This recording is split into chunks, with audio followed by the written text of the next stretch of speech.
different. We got some fresh juice in the group, and the internationals have come back all together now, and it's a spring in their step. They had a bit of recovery time there at Barbar's week, which everyone sort of likes, so it was a good open game, and they're back, looking forward to hopefully performing if selected for us. Well, I think if you're on a good run, you probably drop them in slowly and stuff, and if you've got loads of healthy, fit players flying around the place, you've got a chance to get them in. If you're struggling for form, there may be an opportunity to put them all in and let's get at it. And also, if you haven't got many players fit, there might be an opportunity to get them all in and use them.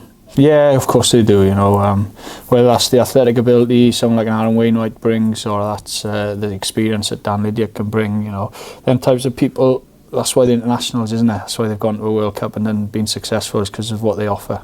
It's nice to have players in the right positions, training both sides of the ball now, and like someone like Ryan Woodman, now the competition's come, isn't it? You know, you've got Tane, Wainwright and Lydiate flying around, you've got Ollie Griffiths back on a training field, so, you know, there's competition, and that'll only breed better development for Ryan.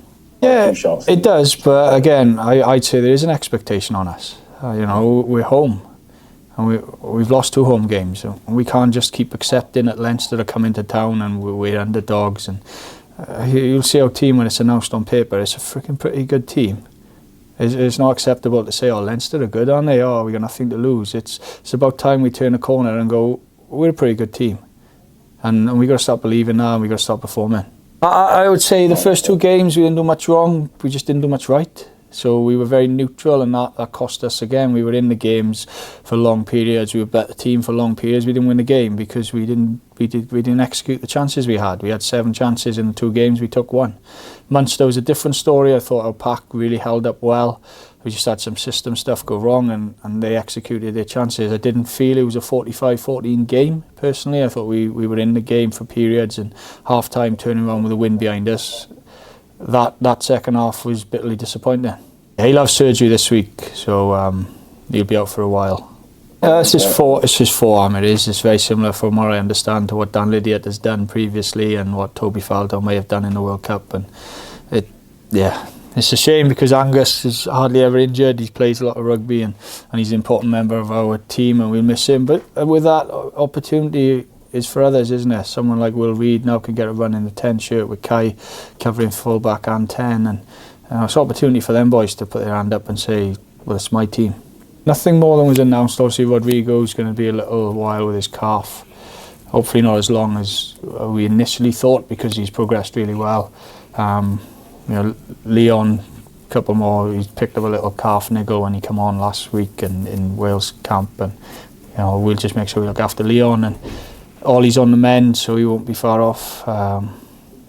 But pretty much what was announced. I don't think the concussion boys are like, were they concussions, weren't they? But the right thing was giving them the time they needed, so we've got a couple of them boys back. Everything, isn't it? Let's be honest. It doesn't matter if they got their first 15, their second 15, or their third 15 on the field. There's something I'm pretty sure everyone in the world rugby are trying to achieve what Leinster have at the moment. And what I would say, I've been to Munster and seen what they're producing. They're pretty close as well. And I think Irish rugby is becoming the envy of rugby, if you're honest, the amount of athletes, the amount of top quality players they produce. But Leinster specifically, when they wear that Leinster shirt, it doesn't matter if you're first or fourth choice, there's an expectation of a certain performance. So they have a very well-rounded game. They can play in the rain, they can play in the dry, they can drive, they can kick, they can play expansive. So we're just preparing to make sure we're on the money at whatever comes. We need to win all the 50-50s.